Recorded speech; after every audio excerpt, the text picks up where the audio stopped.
Tidak ada yang benar-benar memahami bagaimana takdir bekerja.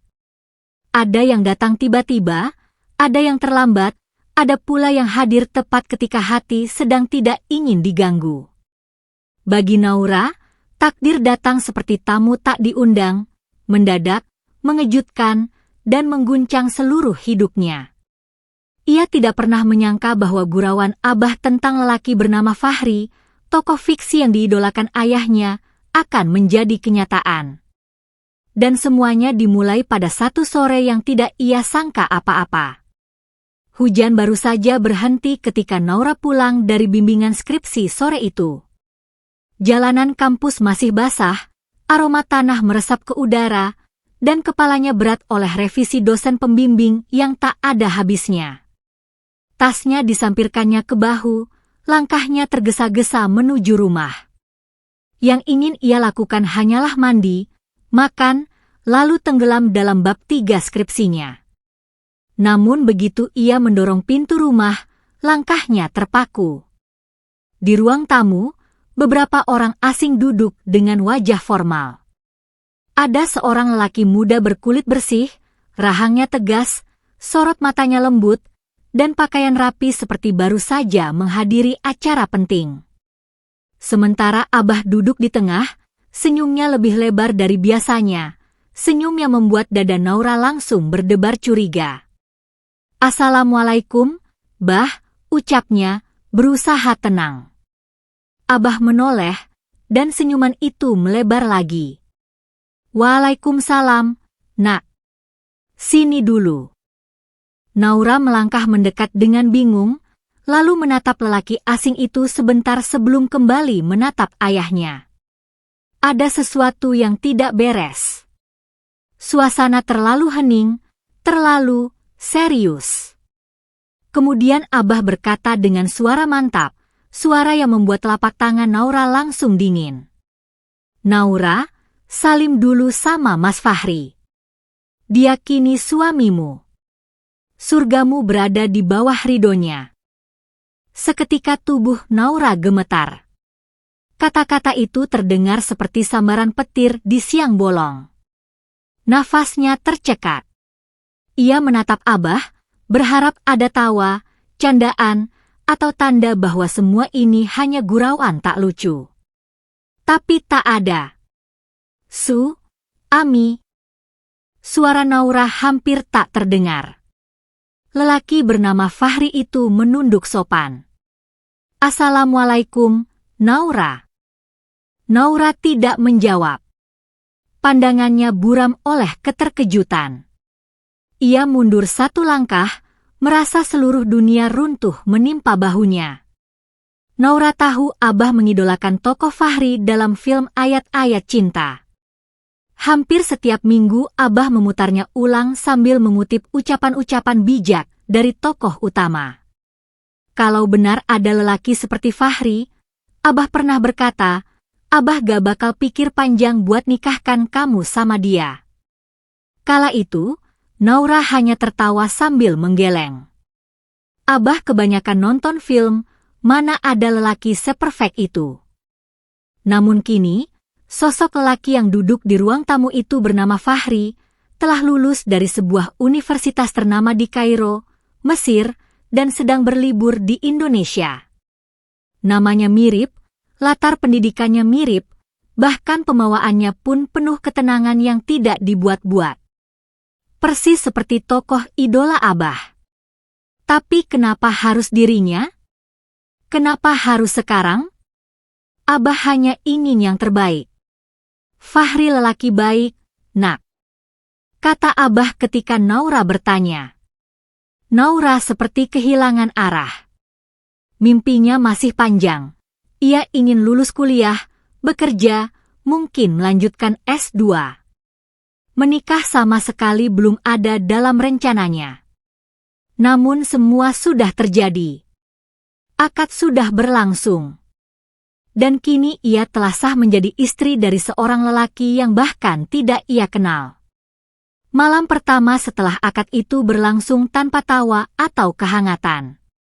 Fahri memilih menginap di rumah Abah, menghormati kondisi Naura yang tampak terkejut dan belum siap. Di kamar, Naura memeluk lutut, menahan gelombang marah, kecewa, dan takut yang campur aduk. Sementara di ruang tamu, Fahri menggelar kasur lipat. Ketika Abah menawarinya tidur di kamar Naura, Fahri hanya tersenyum. Biar di sini saja, Bah. Naura pasti belum siap. Kalimat sederhana itu sempat membuat hati Naura bergetar samar, namun ia buru-buru mengusir perasaan itu. Dalam malam yang sunyi, Fahri sempat mengetuk pintu. Naura, kalau kamu butuh apapun, bilang. Mas nggak akan ganggu. Naura tidak menjawab. Ia hanya memejamkan mata hingga Fahri melangkah pergi. Sejak hari itu, pernikahan mereka berjalan seperti dua garis sejajar yang tak pernah bersinggungan. Fahri mencoba berbicara, Naura menjawab seperlunya. Fahri bertanya kabar, Naura hanya mengangguk tanpa menatapnya. Fahri berusaha mengenalkan dirinya, tentang masa kuliahnya di Mesir, pengalaman menjadi penerjemah, hobi membaca kitab, kegemarannya memotret sunrise di tepi sungai Nil, namun Naura tetap acuh. Kalau kamu mau tanya apapun tentang Mas, boleh, ucap Fahri pelan suatu malam. Naura tetap membelakanginya. Maaf, aku masih banyak revisi. Fahri mengangguk. Iya, semangat skripsinya.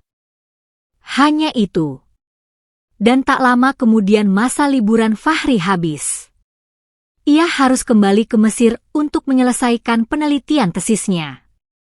Naura mengira ia akan mengajak, memaksa, atau menuntut. Tapi tidak. Kamu fokus skripsi dulu, ya, katanya lembut. Jarak jauh nggak selalu buruk. Kita coba jalani perlahan. Naura tidak merespons. Hari pertama Fahri pergi, Naura merasa lega. Tidak ada lagi tatapan lembut yang justru membuatnya merasa bersalah. Tetapi malamnya, pesan pertama dari Fahri masuk. Naura, kamu udah makan? Naura membaca, mendengus, lalu mengabaikan. Beberapa menit kemudian pesan lain datang. Bimbingan skripsinya bagaimana? Jangan begadang, Naura. Jagalah tubuhmu. Kalau capek bimbingan, jangan lupa istirahat. Naura mematikan layar ponsel. Paginya, ada panggilan dari Fahri. Ia membiarkan berdering hingga mati. Beberapa hari berikutnya, pola itu terulang. Fahri terus mengirim pesan pendek, tak pernah panjang, tak pernah memaksa. Naura selalu membaca, tetapi jarang membalas. Hingga suatu malam, Abah mendekatinya. Nak, pernikahan itu bukan cuma soal siapa yang kamu mau, tapi soal bagaimana kamu menjaga amanah. Mas Fahri itu lelaki baik. Naura memalingkan wajah. Bah, Naura belum siap. Siap nggak siap, kamu sudah menikah, nak. Kalau kamu terus menghindar, kamu yang rugi. Belajarlah mengenal suamimu. Kata suamimu membuat wajah Naura panas, entah karena marah atau tersentuh. Tetapi akhirnya, ia mulai membalas satu pesan Fahri. Lalu dua. Lalu ia mulai mengangkat panggilannya sesekali, walau suaranya masih datar. Namun dari ujung telepon, Fahri selalu terdengar sabar. Alhamdulillah kamu angkat, kata Fahri suatu malam dengan nada lega, meski Naura hanya menjawab singkat, iya. Perlahan, komunikasi mulai lebih mengalir. Hingga suatu sore ketika Naura sedang menyeduh teh di dapur, Abah menghampirinya dengan wajah serius. Abah boleh bicara sebentar, nak? Naura menatap Abah. Pernikahanmu bukan semata-mata karena Abah mengidolakan tokoh Fahri, ucap Abah. Kamu tidak kenal siapa Mas Fahri sekarang? Dia kakak tingkatmu dulu di kampus. Naura terkejut. Ingatannya memutar kembali masa ospek jurusan, seminar kampus, dan wajah-wajah senior. Ia memang tidak terlalu memperhatikan, tapi sepertinya pernah melihat Fahri berdiri di depan auditorium menjadi moderator sebuah seminar. Setahun terakhir, dia sering tanya kabarmu, lanjut Abah. Dia melamar beberapa kali. Abah baru menerima ketika lihat kamu hampir lulus. Abah pikir, sudah saatnya kamu punya pendamping yang bisa jaga kamu. Naura tercekat. Jadi, Mas Fahri yang lebih dulu melamar. Abah mengangguk. Iya, Nak. Seperti ada sesuatu yang pelan-pelan retak dalam diri Naura, bukan retak yang menyakitkan, melainkan membuka pintu kecil yang selama ini ia kunci rapat. Sejak mengetahui kebenaran itu, cara Naura membaca pesan Fahri berubah. Dulu ia membaca dengan rasa terganggu. Kini ia membaca dengan rasa penasaran. Fahri tidak pernah memaksa, tidak pernah menyalahkan, tidak pernah marah karena diabaikan. Ia hanya hadir dengan cara paling sederhana. Suatu malam, ketika Naura selesai bimbingan dan merasa sangat lelah, ponselnya bergetar. Mas Fahri. Jangan lupa makan, Naura. Mas doakan semoga revisinya lancar. Naura tidak tahu kenapa tiba-tiba saja wajahnya memanas. Ia membalas. Iya, Mas. Dan entah kenapa, mengetik Mas terasa berbeda dari sebelumnya. Malam-malam berikutnya, percakapan mereka semakin panjang. Naura mulai bercerita sedikit tentang dosen pembimbingnya, tentang stres skripsinya, tentang betapa ia ingin tidur seharian.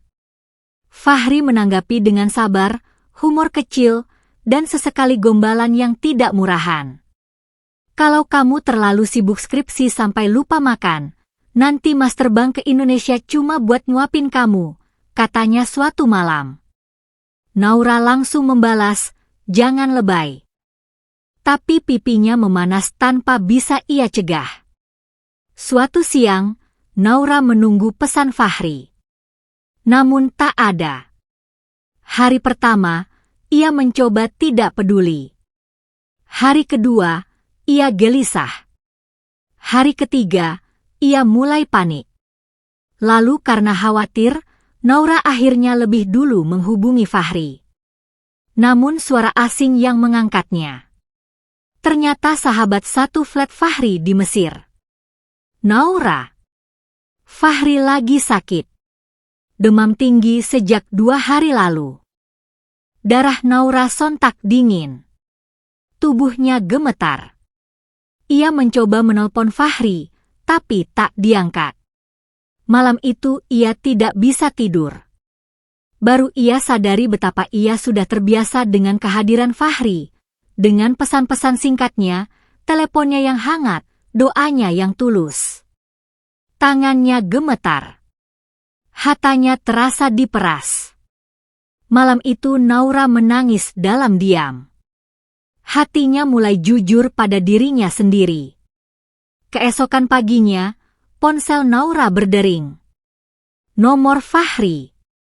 Begitu ia angkat, tangisnya pecah. Mas kenapa tidak bilang kalau sakit? Kenapa bikin Naura khawatir? Di seberang, Fahri tertawa kecil, lemah. Maaf. Mas nggak mau bikin kamu khawatir. Naura menangis semakin keras, antara lega dan marah. Jangan begitu lagi, jangan hilang tiba-tiba. Iya, jawab Fahri lembut. Mas janji. Dan di balik tangis itu, Naura akhirnya mengakui sesuatu. Ia takut kehilangan suaminya. Naura ini kan istrinya Mas? Mas Fahri terdiam. Lama. Lalu suaranya melembut. Mas senang mendengarnya. Pipi Naura panas. Ia menutup wajahnya. Beberapa bulan kemudian, akhirnya skripsi Naura selesai. Hari wisuda tiba. Ia tidak berharap apapun selain foto bersama abah dan ibu. Tapi begitu ia keluar dari gedung auditorium, seseorang berdiri di ujung tangga. Dia Fahri. Dengan setelan rapi, wajah teduh, dan senyum yang langsung membuat dada Naura bergetar keras. "Mas," suara Naura bergetar, antara tidak percaya dan terlalu bahagia. Fahri melangkah mendekat, menatapnya dengan mata yang menyimpan kerinduan panjang. "Selamat wisuda, Naura." Naura menunduk, tak mampu menyembunyikan rona merah di pipinya. Untuk pertama kalinya, ia benar-benar merasa bahagia melihat suaminya di hadapannya. Mereka berjalan menyusuri taman kampus yang masih ramai. Naura menceritakan perjuangannya menyelesaikan skripsi, dan Fahri mendengarkan seperti ia adalah cerita paling menarik di dunia. "Mas bangga sama kamu," ucap Fahri pelan. Naura tersenyum, hangat dan utuh. "Mas, makasih udah sabar nunggu aku." "Mas akan selalu nunggu," jawab Fahri. "Dari awal, Mas yakin kamu jodoh Mas." Naura terdiam. Ada rasa haru menekan dadanya. "Mas." Aku nggak mau lagi berjauhan sama Mas." Fahri menatapnya, terkejut sekaligus bahagia. "Jadi, kamu mau ikut ke Mesir?" Naura mengangguk sambil menahan senyum canggung. "Iya." "Naura, pengen di dekat Mas." Jawaban itu, hadiah terbaik untuk Mas. Ketika Naura mengatakan ingin ikut Mas Fahri ke Mesir, abah dan ibu langsung memeluknya. "Itu keputusan dari hatimu sendiri, Nak." Abah bahagia. Ibu ikut menangis haru. Fahri yang duduk di samping abah tampak menahan haru. Semua terasa lengkap. Rumah sederhana itu dipenuhi kebahagiaan. Ibu menyiapkan teh hangat, abah duduk dengan mata berkaca-kaca. Sementara Naura dan Fahri saling menatap, seperti dua hati yang akhirnya menemukan tempatnya. Kadang, jodoh datang dengan cara paling tak terduga. Kadang ia hadir tanpa sempat kita persiapkan.